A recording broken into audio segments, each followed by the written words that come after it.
এবং depression protective ফ্যাক্টরসগুলোর মধ্যে অন্যতম প্রধান হলো সেলফ কেয়ার অ্যাক্টিভিটির দিকে অনেক বেশি মনোযোগী হতে হবে।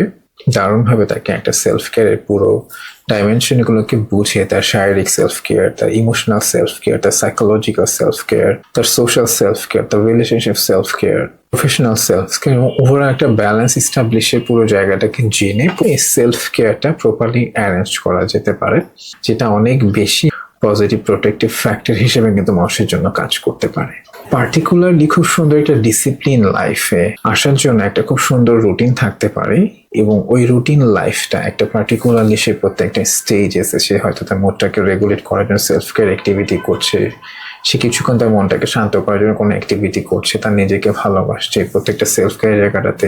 সে সময় ভাগ করে করে কি একটা রুটিনের মধ্যে সে নিয়ে যাচ্ছে, নিজে মোড জার্নাস করছে। এরকম একটা সুন্দর রুটিন করার মধ্য দিয়ে কিন্তু সে স্বাস্থ্যকর একটা ডিসিপ্লিন লাইফে কিন্তু ডিপ্রেশনটা খুব ইজিলি ওভারকাম করে সে কিন্তু